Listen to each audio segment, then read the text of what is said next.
तो कैसे विद्यार्थियों, आशा करता हूं कि आप सभी ठीक ही होंगे। तो आखिरकार मुझे जो कल आपके शहर का जो कक्षा 11 भूगोल विषय का पेपर होने वाला है वह आखिरकार मुझे अभी अभी मिला है। तो मैंने क्या करा, उस पेपर का हाल की हाल फोटो ले लिया और उसका पीडीएफ तैयार कर लिया है। तो यहाँ पर आप देख सकते हैं उस पेपर के हर एक पेज का पीडीएफ। यहाँ पर मैं पूरा paper step by step solve करवाने वाला हूँ। तो विद्यार्थी पूरी तरह से निश्चिंत हो जाइए। यदि आप तैयारी के साथ इस पेपर को पूरी तरह से लगा लेते तो मैं गारंटी ले रहा हूँ कि 70 में 70 अंक आने से कोई नहीं रोक सकता है। तो अब यहाँ पर पहले नंबर का क्वेश्चन आप देख सकते हैं। प्रश्न है अपना ऑब्जेक्टिव टाइप बेस है। भूपृष्ठ भूपृष्ठ पर सबसे बड़ी प्लेट कौन सी है? तो कौन सी है मैं आपको बता दूं, प्रशांत प्लेट है। जलवाष्प का जल में बदलना कहलाता है। तो क्या कहलाता है? संघनन अपना कहलाता है। चैनल पे नहीं हो तो चैनल को सब्सक्राइब कर ले, बेल आइकन को प्रेस कर ले, जिससे राजनीतिक शास्त्र की वीडियो ठीक आपके मोबाइल तक पहुंच सके। तो निम्नलिखित में से कौन सा जैव मंडल सम्मिलित है? तो कौन सा? सभी जैव व अजैव। नेक्स्ट आप देख सकते हैं अगला क्वेश्चन, फोर्थ क्वेश्चन है, निम्नलिखित याम्नोत्तर में से कौन सा भारत का याम्नोत्तर है? तो मैं आपको बता दूं 82°30 पूर्व, ये भारत का याम्नोत्तर है। ठीक, यहाँ पे आप देख सकते हैं 5वें नंबर का क्वेश्चन है, ज्वारी वनों का मुख्य वृक्ष है। तो कौन सा? सुंदरी, इसको सुंदर वन भी बोलते हैं। इसे दूसरा नाम क्या है? मेन ग्राव अपना हो या मेन ग्रोव। ठीक, यहाँ पे अब आगे चल के रिक्तस्थान टाइप के क्वेश्चन आ चुके हैं। तो पहला क्वेश्चन है, पृथ्वी पर जीवन खाली वर्ष में प्रारंभ हुआ था, खालिस्तान वर्ष में प्रारंभ हुआ था। तो कब हुआ था मैं आपको बताऊं, तो 380 करोड़ वर्ष पूर्व यहाँ पर माना जाता है पृथ्वी पर जीवन प्रारंभ हुआ था। इस समय से लोहे का लाल रंग या जंग लगना किस क्रिया का उदाहरण है? तो ऑक्सीकरण क्रिया का उदाहरण है। जैसा कि आपने 10th में पढ़ा होगा, वायु की ऊर्जा से समुद्री जल में उत्पन्न होती है। तो क्या होती है? तरंगे उत्पन्न होती है। क्या उत्पन्न होती है? तरंगे। ठीक, उष्ण कटिबंधीय घास के मैदान खालिस्तान नाम से जाने जाते हैं। तो किस नाम से जाने थे? सवाना घास मैदान के नाम से जाने जाते हैं। ठीक, अपन आगे चलते हैं। तो यहाँ पर देखते हैं अगला प्रश्न है, सरदार सरोवर योजना किस नदी पे किनारे है? तो ये आपको बताऊं नर्मदा नदी के किनारे अपनी है। कर्नाटक राज्य में पूर्व मानसून वर्षा को कहते हैं। तो कर्नाटक राज्य में जो पूर्व मानसून वर्षा होती है उसे आम्र वर्षा कहते हैं। अम्ल वर्षा नहीं, आम्र वर्षा। ठीक, आगे चलते हैं। तो आगे चल के आपको सही जोड़ियां देखने को मिलने वाली है। तो यहाँ पर आप सही जोड़ियों को आपको व्यवस्थित करना है। तो मानव भूगोल का जनक किसे कहते हैं? तो रेड जेल को अपना कहते हैं, रेड जेल को कहते हैं। भारतीय उपमहाद्वीप की जलवायु की मैचिंग किससे मिलेगी? तो ये मैचिंग मिलेगी उष्ण कटिबंधीय जलवायु। ठीक, पौधों द्वारा अपना भोजन तैयार करना तो प्रकाश संश्लेषण कहलाता है। भारत का क्षेत्रफल कितना है? तो 82.8 लाख वर्ग किलोमीटर है। सी की मैचिंग किससे मिलेगी? सौराष्ट्र के गिर से। तो ये आप मैचिंग का सही क्रम देख सकते हैं। अब ठीक, अपन आगे चलते हैं। तो आगे चल के यहाँ पे दिए गए प्रश्नों के एक शब्द या एक वाक्यों में आपको प्रश्नों के उत्तर देना है।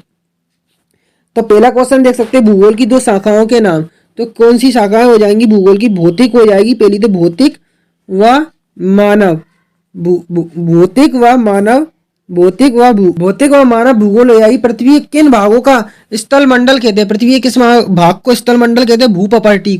भूपपर्टी को स्थल मंडल के नाम से जाना जाता है। समान भौतिक लक्षणों वाले जीवों के समूह को कहते हैं। तो क्या बोलते हैं? प्रजाति अपन बोलते हैं।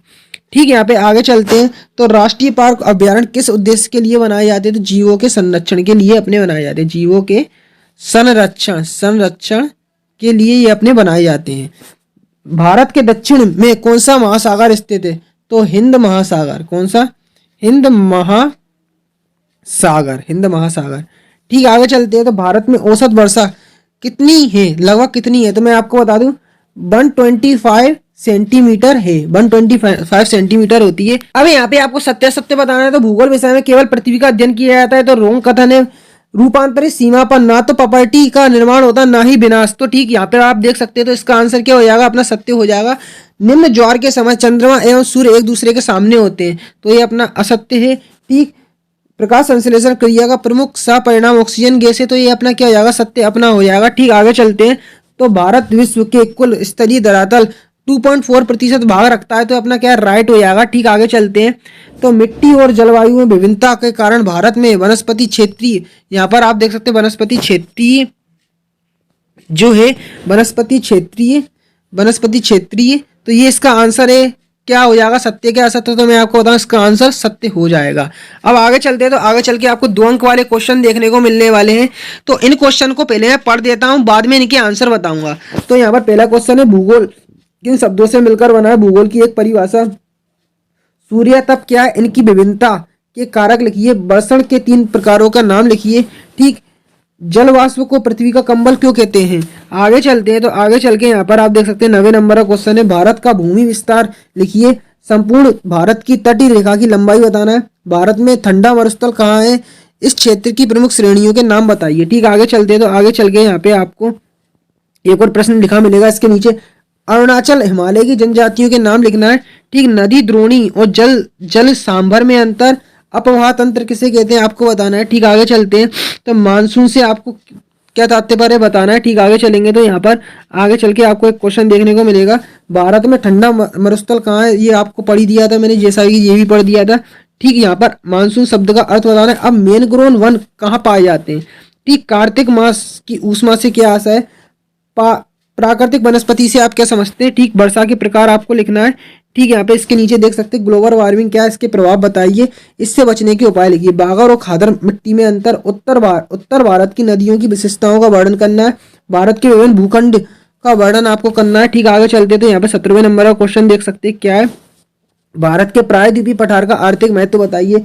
डेल्टा और जॉर्डन में अंतर स्पष्ट करना है आपको। ठीक, भूकंपीय तरंगों के संचरण का उन चट्टानों पर प्रभाव बताइए जिससे होकर तरंगे गुजरती हैं। महाद्वीपीय विस्थापन सिद्धांत और प्लेट विवर्तनीय सिद्धांत में अंतर आपको बताना है। ठीक, 19वें नंबर का क्वेश्चन देख सकते हैं, मृदा निर्माण की प्रक्रिया तथा कारकों को विस्तार से समझाइए। हिमनद से संबंधित विभिन्न स्थल रूपों का वर्णन करना है। ठीक, अपक्षय की परिभाषा देते हुए इसके प्रकार बताना है।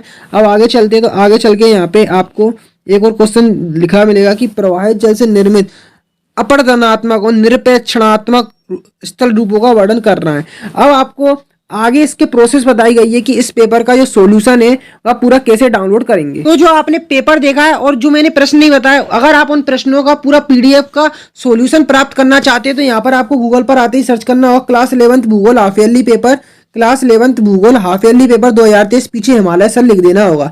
तो जैसे ही आप यह लिख के सर्च करेंगे तो गूगल के सबसे पहले ही नंबर पर आपको लिखा मिल जाएगा क्या कि क्लास 11th भूगोल half yearly paper 2023 MP board, और ठीक उसके ऊपर हिमालय सर लिखा मिलेगा। ठीक, आपको इसी वेबसाइट पर क्लिक कर देना है। तो जैसे ही आप उस वेबसाइट पर क्लिक करेंगे तो देख सकते हैं कुछ इस तरह से जो अपनी वेबसाइट है वह लोड होने लग जाएगी। तो जल्दबाजी नहीं करना है, पूरी तरह से वेबसाइट लोड होने के बाद स्क्रॉल करते हुए नीचे आना है। तो यहाँ से आप 11th ज्योग्राफी का जो सिलेबस है वह परीक्षा का पैटर्न है वह डाउनलोड कर लेंगे। ठीक, थोड़ा नीचे आते ही यहाँ से आप जो 11th भूगोल का अर्धवार्षिक परीक्षा का जो पीडीएफ पाठ्यक्रम सिलेबस है वह यहाँ से सिलेबस डाउनलोड कर लेंगे। और ठीक थोड़ा नीचे आते ही यहाँ से आप टाइम टेबल 11th का डाउनलोड कर लेंगे पीडीएफ उसकी। और ठीक थोड़ा नीचे आते ही जो हमारा पेपर वाला टेलीग्राम ग्रुप है जहाँ पर क्लिक करके वह सीधा ज्वाइन कर लेंगे। और ठीक थोड़ा नीचे आते ही जो आपने पेपर देखा था उसका सॉल्यूशन का पीडीएफ डाउनलोड करना चाहते हो, यहाँ से आप उसका सॉल्यूशन सहित पीडीएफ डाउनलोड कर लेंगे।